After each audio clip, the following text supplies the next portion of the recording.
नमस्कार, मैं हूं रवि अवस्थी और मेरे साथ हैं सैयद मुर्तज़ा। मैं आपको बता दूं कि जंग जो है वो कई मोर्चों पे बहुत तेज़ी से बदल रही है और उसमें नए नए हथियारों की एंट्री हो गई है। अभी कार्ल विल्सन के बारे में हम लोग 2 दिन से बता रहे थे कि भाई किस किस तरीके से ईरान पर और यमन पर अटैक करने के लिए अमेरिका ने अपने 2 युद्धपोत भेजे हैं। दावा किया जा रहा है कि लगभग 150 से ज़्यादा जेट्स जो हैं वो 2 युद्धपोत पर हैं। लेकिन इस वक्त जो सबसे ज़्यादा हाईलाइट हुआ है युद्धपोत वो है कार्ल विल्सन। कार्ल विल्सन के बारे में बताया जा रहा है कि इस पे ऐसे खतरनाक हथियार और जेट पहुंचा दिए गए हैं जिसके बारे में पहले किसी को अंदाजा नहीं था। ईरान भी ये मान के चल रहा था कि इतने घातक बम या इतने घातक मिसाइलें वहां पर नहीं होंगी, लेकिन ट्रंप ने अचानक पुतिन से बातचीत के दौरान ही कुछ ऐसा किया है कि ये ईरान के ऊपर बहुत बड़ा संकट आ गया है। मैं सैयद मुर्तजा से ये पूछने जा रहा हूं कि भाई जो ईरान के खिलाफ या कहें यमन के ऊपर जो अटैक हो रहे हैं, क्या इस युद्धपोत से उसका कोई मैच है? क्या इस युद्धपोत की वजह से खाड़ी में कहते हैं ना एक बहुत बड़ी खलबली मच गई है? मुर्तजा, मुझे सबसे पहले ये बताइए, ये कार्ल विल्सन का ईरान और यमन से क्या संबंध निकल के आ रहा है? देखिए, कार्ल विल्सन जो है वो अमेरिका के सेंट्रल कमांड के जो चीफ है माइकल कुरिल्ला, उनके आदेश के बाद जो है वो ट्रंप ने इसे पश्चिम एशिया की तरफ भेजा और अब एक नया वीडियो जारी हुआ है। ये वीडियो देखिए आप, इसमें आप देखेंगे कि जेडैम बॉम्ब जो है, जॉइंट डायरेक्ट अटैक म्यूनिशन, ये जो है वो एयरक्राफ्ट कैरियर के डेक पे लाए जा रहे हैं। अब इन बम्स को दिखाने का एक बड़ा मकसद है, वो ये कि दहशत फैले। दहशत किसमें? यमन के हूती में और साथ में ईरान में। उनको पता चले कि इस तरह की उड़ान जब भरी जाएंगी एयरक्राफ्ट कैरियर पर तो उनका टारगेट कौन होगा। और इसे पिछले दिनों से अमेरिका ने जो यमन के शहर हैं सना और सादा, इन जगह पर बमबारी करके उसने बहुत साफ तरीके से दिखाया है कि वो क्या कर सकता है। ये अमेरिका का ट्रेलर है, वो दिखाना चाहता है कि यमन पे अगर वो इस तरह की तबाही कर सकता है तो वो आगे क्या कर सकता है। अब इसके साथ आपको एक विजुअल और दिखाते हैं। ये है AGM-158। ये जो है एक क्रूज मिसाइल है जिसकी तुलना हम कर सकते हैं स्टॉर्म शैडो से, स्काल्प से, टॉरस से, जो इस वक्त यूक्रेन के पास भी हैं, क्योंकि ब्रिटेन ने, फ्रांस ने उनको दी है ताकि वो मिराज से फायर कर सकें। अब ऐसे ही जो मिसाइल हैं वो किसके पास, वो कौन दागने की तैयारी कर रहा है? अमेरिका, और वो भी यमन के ऊपर। एक चीज मैं आपको बड़ा इंपॉर्टेंट बता दूं, हैरानी की बात है कि जो अमेरिका ने पिछले 24 से 36 घंटे के अंदर अटैक यमन पे किए हैं, वो ऐसा लग रहा है कि वो ईरान को ये दिखा रहा है कि भाई देखो मैं अब ऐसे बम इस्तेमाल करने जा रहा हूं। और आप बिलीव नहीं करेंगे कि सना के अंदर ऐसी भयंकर तबाही हुई है, पूरे तेल डिपो उड़ा दिए हैं। और देखिए, अमेरिका पहले इस तरीके के हमले नहीं करता था कि एक अटैक किया फिर थोड़ा रुक गया, रुकने के बाद जैसी भीड़ वहां गई, लाशों को उठाने की कोशिश की या बचाव किया, फिर अटैक किया। पिछले 12 घंटे से 18 घंटे के बीच में यह देखी गई है चीज कि जो युद्धपोत कार्ल विल्सन से टेक ऑफ कर रहे हैं विमान, वो सीधे आके सना में डबल अटैक कर रहे हैं, यानी कि बैक टू बैक नहीं कर रहे हैं, रुक कर अटैक कर रहे हैं। एक चीज मैं पूछना चाहूंगा मुर्तजा आपसे कि जो कार्ल विल्सन पे एयरक्राफ्ट हैं, वो क्या उन्हीं के लिए खास तरीके के बम बनाए गए हैं या इसके पीछे की क्या मकसद है? देखिए, F-35 की बात हो रही है, हॉर्नेट की बात हो रही है, इन्हीं विमानों का इस्तेमाल क्यों कर रहा है वो? देखिए, ये जो विमान है, अमेरिका के जो एयरक्राफ्ट कैरियर हैं, उसके 12 एयरक्राफ्ट कैरियर हैं, उन पे यही विमान उड़ते हैं। सुपर हॉर्नेट अब पुराने हो रहे हैं, उनकी जगह ले रहे हैं F-35। और F-35 जहाज है, स्टेल्थ जहाज है जो रडार के नजर में नहीं आता है, रडार इसको पकड़ नहीं पाता है। ये जो मिसाइल हैं या बम जो हैं वो इन्हीं जहाज़ों पे तैनात की जा सकती हैं, इसलिए उन्हीं के लिए बहुत ही माकूल हथियार हैं और इनका इस्तेमाल अमेरिका अब यहाँ पे कर रहा है। आपको बता दें, हम लोग 2 दिन से इन चीज़ों को बहुत क्लोजली वॉच कर रहे हैं कि भाई ईरान के ऊपर अटैक कब होगा। लगातार खुफिया इनपुट के आधार पर बोला जा रहा था कि भाई अप्रैल के महीने में बहुत जल्दी अटैक होने वाला, 13-14 तारीख तक अटैक हो जाएगा। फिर आया कि भाई नहीं, अभी अटैक नहीं होगा, बाद में अटैक होगा। असल में ये जो अटैक नहीं हो रहा ईरान के ऊपर, इसको लेके तरह तरह की मिडिल ईस्ट की मीडिया में, रशियन मीडिया में, फ्रेंच मीडिया में एक कहते हैं ना एक नया समीकरण सामने आया है कि पुतिन ने ईरान पर अटैक नहीं होने दे रहे हैं। अब पुतिन ईरान पर अटैक क्यों नहीं होने दे रहे हैं और उसका नेतन्याहू पे क्या असर पड़ रहा है, ये हम कई बार आपको बता चुके हैं। लेकिन जो अभी का सबसे तगड़ा खुफिया इनपुट आया वो ये आया है कि ट्रंप बिल्कुल भी नहीं चाहते हैं कि यूक्रेन युद्ध का असर ईरान पे हमले के दौरान पड़े या उसकी ऐसी डैमेज हो जाए स्थिति कि वो कहीं मुंह दिखाने लायक ना रहे, क्योंकि ट्रंप ने अपनी स्थिति बड़ी खराब कर ली है। यूरोप उनको बिल्कुल भी पसंद नहीं कर रहा है। ट्रंप अपने ही घर में बुरी तरीके से घिर चुके हैं जब से उन्होंने टैरिफ वॉर पूरे वर्ल्ड के खिलाफ शुरू किया है। भले ही वो बैकफुट पे हल्के हल्के आ रहे हैं, लेकिन उन्होंने यूरोप पे भी लगा दिया, इजराइल पे भी लगा दिया। अभी हम जो बात आपको बताने जा रहे हैं कि जो यूएस कार्ल विल्सन है जो अटैक कर रहा है, उसकी कौन कौन सी पोजीशन है, मुर्तजा आप ये मुझे इस मैप के थ्रू बताइए, इस मैप के थ्रू बताइए। ये हेनरी ट्रूमैन और ये कार्ल विल्सन, ये 2 पोजीशन पे हैं और 150 जेट्स बताए जाते हैं कि इन पे मौजूद हैं। इसका इंपैक्ट क्या पड़ेगा? देखिए, ये पहले अकेला हैरी ट्रूमैन जो था वो पहले अकेला था। इसके बाद क्या हुआ, बैकअप के लिए अमेरिका ने कार्ल विल्सन भेजा और 2 एयरक्राफ्ट कैरियर अगर यमन के लिए भेजे जाएंगे तो मुझे लगता नहीं है कि इतने छोटे एक मिलिशिया के लिए 2 एयरक्राफ्ट कैरियर तैनात करना ये भी किसी बहुत बड़ी जंग के बराबर है। अच्छा, एक चीज मुझे आप बताइए, याद करिए कार्ल विल्सन नहीं था, पहले हैरी ट्रूमैन था और यमन के पास था, लेकिन बीच में एक खबर आई थी वही मीडिया से कि भाई उसके ऊपर हूती ने अटैक किया है। उसने क्लेम भी किया था कि हमने उसको डैमेज किया, वो इस लायक ही नहीं रह गया कि वो ऑपरेशनल हो पाए। तो क्या वहां से वो हटाया जा चुका है या दोनों अभी वहां पे मौजूद हैं? अमेरिका ने ऐसा कुछ नहीं बोला है कि हमने हटा लिया है। अमेरिका ने कहा है कि हमने दूसरा एयरक्राफ्ट कैरियर भेज दिया है। जो हूती है उनका दावा है कि हमने इसको हिट किया है। हैरी ट्रूमैन को। अब अमेरिका ने कुछ नहीं बोला है। हाँ। और हम ये मानते हैं कि इतनी बड़ी एक क्या कहते हैं एक एसेट है, नेवल एसेट है, उसको मारना आसान नहीं है। लेकिन एक बात बताता हूं मैं आपको, जून 2024 की बात है। आइजनहावर जो है वो भी एयरक्राफ्ट कैरियर है निमित्ज क्लास का, वो भी इस इलाके में तैनात था। तब भी हूती ने दावा किया था कि हमने उसे हिट किया है। अब इसको लेकर अमेरिकी नेवी पर इतना दबाव आया कि उस जहाज के कैप्टन ने ट्वीट किया कि हमारा जो जहाज, मतलब उन्होंने ट्वीट किया, उन्होंने सोर्टिस दिखाई कि उस पे से जहाज उड़ रहे हैं। लेकिन बाद में पता चला कि वो जून का वीडियो नहीं है, वो तो मार्च का वीडियो है। अब कोई कैप्टन अपने जहाज का 3 महीने पुराना वीडियो क्यों ट्वीट करेगा? सही बात है। एक चीज मैं आपको बता दूं, अभी जैसे मुर्तजा ने बताया कि भले ही हूती ने क्लेम किया हो, लेकिन अमेरिका ने कभी नहीं माना कि उसके युद्धपोत के ऊपर कोई मिसाइल या कोई रॉकेट आके टकराया है।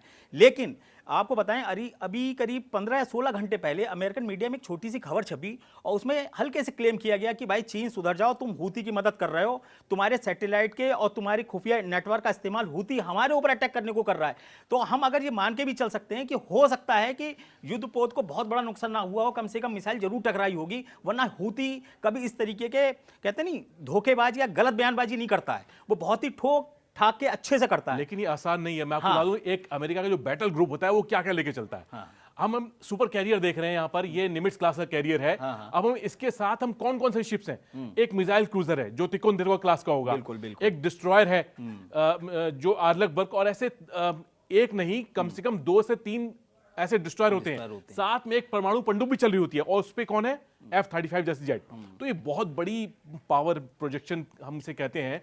ऐसे में इतने बड़े बैटल ग्रुप को अगर नुकसान पहुंचा है तो अमेरिका को बहुत बड़ा नुकसान माना जाएगा। और मेरा मानना है अमेरिका और इजराइल, ये दोनों देश ऐसे हैं जहां पर आप इस तरह के नुकसान को छुपा नहीं सकते। लेकिन एक चीज तो तय है ना कि अभी ईरान पे अटैक करने की स्थिति में अमेरिका नहीं है, क्योंकि आप खुद जानते हैं कि डियो गार्जिया में पिछले 15-20 दिनों से 6 B-2 बॉम्बर्स खड़े हुए हैं और बताया जा रहा है कि वो अटैक करने वाले हैं। बताया गया है कि करीब 300 उड़ानें की हैं C-17 ने 300 उड़ानें की हैं वहां पे बम गोला बारूद मिसाइलें पहुंचाने के लिए B-2 के लिए। और इसके बारे में दावा किया जा रहा था कि ये बहुत से हथियार जो हैं वो दक्षिणी इजराइल भी पहुंचाए गए उसी C-17 से। तो ये कोई डेवलपमेंट मतलब ऐसा नहीं कि खोखला है कि ईरान के ऊपर से थ्रेट कम हो गया है या पुतिन ने रोक लिया है। हाँ, इतना जरूर है कि पुतिन का जो दबाव पड़ रहा है ट्रंप के ऊपर, उसकी वजह से ईरान पर जो है वो इजराइल अटैक नहीं कर पा रहा है। देखिए, अब ये मैं आपकी बात कर ये जो अजर B-2 के बारे में आप बताइए। देखिए, यहाँ पे आप 6 B-2 बॉम्बर देख सकते हैं। अगर आप देखें मेरे पीछे 1 2 3 4 5 6, ये 6 बॉम्बर जो हैं, ये डियो गार्सिया की तस्वीर है, सैटेलाइट से ली गई तस्वीर है।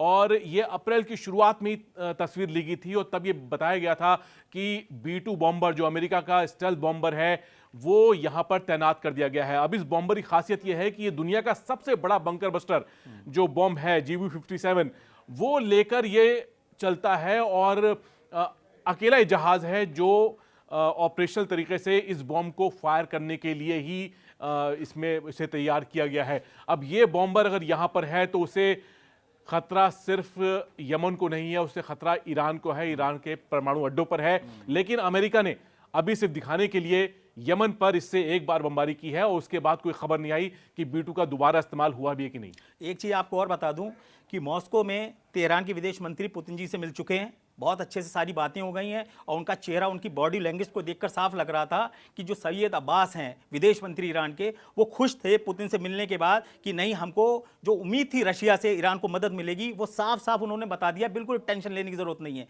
विदेश मंत्री कहते हैं लावरोव, उस सरगेई लावरोव उस मीटिंग में मौजूद थे। और आपको मैं बता दूं, ये जो विदेशी नीति है, जो रणनीति है, उसमें सर्गेई लावरोव जो विदेश मंत्री हैं रशिया के, उनका बहुत बड़ा योगदान है। और दूसरी तरफ देखिए, तेहरान में अभी जो आईएई के जो चीफ पहुंचे थे राफेल ग्रॉसी, उन्होंने भी अब दबी जुबान से कहा है कि नहीं साहब, अब हम चाहते हैं कि ईरान थोड़ा सा आराम से काम करे। हम ऐसा नहीं कहते हैं कि उसने परमाणु बम बना लिया है, लेकिन हम इतना मानते हैं कि आज ईरान ऐसी स्थिति में आ चुका है कि वो आराम से 5 एटम बम हर महीने बना सकता है। ये डेविड अल्ब्राइट बोल चुके हैं, रक्षा विशेषज्ञ हैं, उनकी बात को हल्के में कोई नहीं लेता है। और उसके 2 सबूत हैं कि ईरान में 2 बार भूकंप के झटके महसूस किए गए हैं, 4.5, 5.2 के, और उसके पीछे बताया गया है कि उसने कोई भूमिगत परमाणु परीक्षण किया था। और आपको बताएं, दूसरा डेवलपमेंट देखिए, एक तरफ ईरान शांत बैठा हुआ, वो कुछ नहीं बोल रहा है, दूसरी तरफ मॉस्को चुपचाप बैठा, कुछ नहीं बैठा है। सारा काम कौन कर रहे हैं? ट्रंप कर रहे हैं। अब ट्रंप ने क्या किया है, पेरिस में मैक्रो के पास भेजा कि भाई यूक्रेन से कहो युद्ध को रोको और अपने 4 इलाके जो हैं वो जो तुम उसको दो, इसके अलावा क्राइमिया को हम मान्यता देंगे अगर तुम्हारी बातें नहीं मानोगे। आप समझ लीजिए, पेरिस के अंदर जो मैक्रो थे उन्होंने साफ मना कर दिया कि हम अमेरिका आपकी बात नहीं मानेंगे, हम पुतिन से युद्ध करने को तैयार हैं। आप समझिए कितनी बड़ी बात है। और जो विदेश मंत्री हैं अमेरिका के, मार्को रूबियो, उन्होंने तो आगे बोला कि भैया हम 90 दिन से कोशिश कर रहे हैं कि आप लोग युद्ध रोको, आप रोक नहीं रहे हो, अब हम इस शांति वार्ता से दूर जा रहे हैं। ये बताइए, जो 20 गुना तेज युद्ध होने की बात हो रही, क्या वो इसी की वजह से हो रही है? देखिए, इस वक्त जो है रूस बहुत अच्छी तरह जानता है कि अमेरिका जो है वो एक तरह से फंसा हुआ है। वो यूक्रेन में फंसा हुआ है, चाहे वो ये बोले कि हम साथ नहीं दे रहे हैं, लेकिन अमेरिका नेटो का मेंबर है। और अमेरिका अगर बिल्कुल पीछे हट जाता है, बिल्कुल पीछे हट जाता है, तो दबाव जाहिर है कि यूरोप पर पड़ेगा। और यूरोप जो है वो इस हालत में नहीं है कि अकेले अपने दम पर ज़ेलेंस्की की मदद कर पाए। और रूस ये भी जानता है कि अमेरिका इस वक्त ईरान के मोर्चे पे भी बिल्कुल फंसा हुआ है, बिल्कुल फंसा हुआ है। क्योंकि डोनाल्ड ट्रंप बहुत बड़े वादे करके आए थे। वो तो कहते हैं मैं युद्ध खत्म कर दूंगा, चुटकी में खत्म कर दूंगा मैं। लेकिन क्या किया उन्होंने? 20 जनवरी के बाद से आज देखिए, आज बिल्कुल सही कह रहे हैं मूर्तिया भाई, 3 महीने हो गए। कह रहे थे कि चुटकियों में हम युद्ध खत्म कर देंगे। अब तो ऐसा लग रहा है कि ट्रंप कह रहे हैं कि मैं चुटकियों में यूक्रेन को ही खत्म कर दूंगा। आप इसी से अंदाजा लगा सकते हो कि पैट्रियट मिसाइल जो अमेरिका ने यूक्रेन को दी थी, वो सब खत्म कर दी, सब रशिया ने उड़ा के फेंक दी। अब वो जो नई पैट्रियट मिसाइल मांग भी रहा है, तो उसके लिए कह रहे हैं कि भाई ऐसा करो कि 10 से 15 जो अरब डॉलर्स हैं उसके हिसाब से हमको पूरा पैसा दो, तब मैं दूंगा। देखिए, ऐसा कुआं बन चुका है यूक्रेन, जहां पर सिर्फ हथियार इस्तेमाल हो रहे हैं, उसका कोई फायदा नहीं हो रहा है। सारे फ्रंट पे जो है वो रूस हावी है। और जब से ये क्राइमिया वाला जो एक सिग्नल मिला है ना, ये समझ लीजिए कि जरा क्राइमिया का एंगल थोड़ा सा बताइए। देखिए, क्राइमिया जो है ना, क्राइमिया ही वजह थी जिसकी ये पूरा युद्ध जब हम देख रहे हैं आज 2014 से ही देख रहे हैं। हाँ, तो क्राइमिया ही वजह थी जिसकी वजह से आज हम ये पूरा युद्ध देख रहे हैं। और अब और सबसे बड़ी बात रूस के लिए ये झटके वाली बात थी कि पूरी दुनिया ने, ज्यादातर देशों ने नहीं माना कि क्राइमिया रूस का हिस्सा है। रूस का बिल्कुल है। यूरोप ने तो कभी नहीं माना। भारत का भी रुख जो रहा वो एक तटस्थ रहा। और यही वजह है कि रूस को बहुत बड़ी कहीं से इस तरह की एक मॉरल सपोर्ट नहीं मिली क्राइमिया को लेकर। आज जब अमेरिका बोल रहा है कि क्राइमिया भी दे दो, तो अब ज़ेलेंस्की के पास क्या बचा? मैं वही बोल रहा हूं कि ज़ेलेंस्की को तो अपनों ने भी लूटा, गैरों ने भी लूटा। ट्रंप ने तो ऐसा लूटा कि मतलब कहीं मुंह दिखाने बेचारा लायक नहीं रह गया।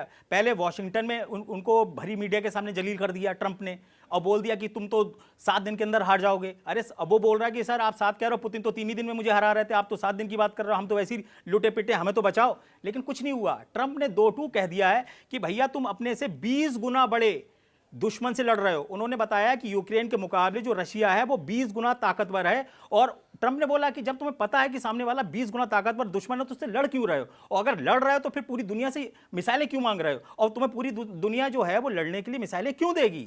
भाई आपकी लड़ाई आप खुद लड़ो। हाँ, इतना जरूर है कि जो फ्रांस, ब्रिटेन और जर्मनी है, ये वास्तव में बिल्कुल कहना चाहिए ना, बहुत ही मजबूती के साथ उभरे हैं। उनको लग रहा है ऐसा मौका मिल गया है कि यूरोप में अपने आप को सुपर पावर के रूप में दिखाने के लिए। और अमेरिका ने यहाँ पे चूक की है। यूरोप को कहते हैं ना खलबली में चाके अपने से दूर करना उनके लिए एक बहुत बड़ी रणनीतिक चूक रही है। इसीलिए ट्रंप जो है वो अब पुतिन को बैलेंस कर रहे हैं कि अगर कल को कुछ ऐसा आ जाएगा पावर, तो पुतिन मेरे साथ खड़े होंगे। जैसे वो बोलते हैं कि चुनाव में मेरा, लोग कहते हैं कि रशिया ने ट्रंप का चुनाव में बहुत अच्छा साथ दिया, अंदर अंदर बहुत सारी चीज़ें उन्होंने की हैं जिससे ट्रंप को इतनी कहते हैं ना प्रचंड जीत मिली है। इसीलिए रशिया जो है वो उसने सीधा बोला है कि खैरसोन, लुहांस्क, खार्किव और ज़ैपोरिज़िया, ये 4 इलाके दे दो और क्राइमिया को मान्यता दे दो, युद्ध खत्म कर दो। लेकिन ज़ेलेंस्की आप मान के चलिए मर जाएंगे, लेकिन इस शर्त को नहीं मानेंगे। ये सरेंडर पेपर है, सरेंडर पेपर ट्रंप चाहते हैं कि वो साइन कर दें। बिल्कुल बिल्कुल। और जो डोनबास का इलाका है वो आज से पुतिन के पास नहीं है। हाँ। वो लंबे वक्त से, जब युद्ध शुरू हो गया था उसके कुछ टाइम बाद ही जो लुहांस्क और जो डोनेट्स्क का इलाका था वहां पे पुतिन या रशियन फौज वहां पे या रशियन समर्थित वहां पे मिलिशिया मौजूद था। तो वो इलाका रूस के कंट्रोल में था। अब इन्होंने क्या किया, दक्षिण में खेरसोन मारियोपोल को बहुत जल्दी इन्होंने कब्जे में लिया रूस ने, और जापोरिजिया का न्यूक्लियर प्लांट है उस पर हमने देखा कि बहुत लंबे वक्त तक जो है वो वहां पर लड़ाई चली है। और खेरसोन में भी वो खतरनाक लड़ाई चली है। और खेरसोन में एक वक्त ऐसा लग रहा था कि ज़ेलेंस्की आगे निकल जाएंगे, क्योंकि जब नदी के दूसरे किनारे पर जब युद्ध नीपर नदी जो सर पड़ती है जाके, हाँ, जब लगा कि दूसरे रशिया को दूसरी तरफ धकेल दिया है, तब उस टाइम तो पुतिन भी बहुत घबराए थे, बिल्कुल घबराए। और तब ये लगा था कि क्राइमिया पे जो कंट्रोल है वो रूस का कमजोर होगा। लेकिन बाद में अमेरिका का चुनाव आया और चीजें ऐसे पलटी कि अब ज़ेलेंस्की के हाथ में कुछ नहीं है। अच्छा, एक चीज आपको बता दें, इसमें दो तीन बड़ी इंपॉर्टेंट चीजें हैं। एक, लगभग 22% इलाके यूक्रेन जो है उस पर एक तरीके से रशिया का कंट्रोल हो चुका है, नंबर एक बात। दूसरी बात यह है कि पुतिन ने 1,60,000 नए सैनिकों की एक नई पूरी फौजी अलग तैयार कर ली है जो अब यूरोप से लड़ेगी। तीसरी इसमें इंपॉर्टेंट चीज़ है कि कल ही जो पुतिन के करीबी हैं दिमित्री मित्रदेव, उन्होंने बहुत ही क्लियर कट यूरोप को धमकी दी है कि अगर एक भी यूरोपीय सैनिक यूक्रेन में गया और फिर वहाँ से रूस पे हमला किया तो सब के सब ताबूत में बंद होकर आएंगे, एक भी जिंदा नहीं रहेगा। और आप मान के चलिए कि अभी जो सुमे में अटैक हुआ था उसमें बहुत लोग मारे गए थे। यूक्रेन ने और जेलेंस्की ने बोला कि इसमें आम लोग मारे गए, बच्चे मारे गए, महिलाएं मारे गए। हाँ, बिल्कुल मारे गए, लेकिन वहां उस बिल्डिंग में हो क्या रहा था उसके बारे में सर्गेई लावरोव जो विदेश मंत्री हैं रशिया के, उन्होंने क्लियर कट बोला कि यहाँ पे 66 लोग मारे गए हैं, 34 या 38 नहीं, 66 लोग मारे गए हैं। उसमें से आधे से ज्यादा जो थे वो नेटो, यूक्रेन और ईयू के खुफिया अधिकारी थे जो एक गुप्त मीटिंग कर रहे थे आम जनता को कवच बना के। कितना बड़ा दावा है ये, कितना बड़ा दावा। आप सोचिए किस लेवल की जंग चल रही है। दिमित्री मेदवेदेव की बात किया, वो तो एक बार राष्ट्रपति रह चुके हैं। और पुतिन के ऐसे भरोसेमंद आदमी हैं जो पुतिन के बाद राष्ट्रपति बने और फौरन जब उनका टर्म खत्म हुआ तो उसके बाद पुतिन की बारी आ गई। तो वो जो कहते हैं उसको, उसका वजन तो बहुत ज्यादा है। और वो उनका जो एक हॉकिश नेचर है यूक्रेन को लेकर, वो पुतिन, वो इस वक्त अगर देखा जाए तो पूरी रशियन जो एडमिनिस्ट्रेशन में सबसे खतरनाक वही नजर आ रहे हैं। वही आ रहे हैं। अभी हम लोग इसी को यहीं पे विराम देंगे और आगे हम आपको बताएंगे, क्योंकि डेवलपमेंट बहुत तेजी से हो रहे हैं। कुछ ही घंटों के अंदर एक दो मीटिंग बहुत बड़ी होने वाली हैं और ईरान से एक बहुत धमाकेदार खबर आने वाली है। मुर्तजा उस पर बहुत अच्छे से अपनी कहते हैं ना नजर बनाए हुए हैं। और मैं आपको बताऊं कि पुतिन ने ऐसा गेम खेल दिया कि खाड़ी से लेकर यूरोप तक पूरा का पूरा कंट्रोल जो है वो रशिया ने अपना बना लिया है। ईरान को समझा दिया, नेतन्याहू को फंसा दिया है, जेलेंस्की रो रहे हैं। स्थिति ये है। तो हम आपसे बहुत जल्दी फिर मिलेंगे, मैं और मुर्तजा, हम दोनों को आप विदा दीजिए और एक नए धमाकेदार खबर हम आपके सामने बहुत जल्द लेके आएंगे।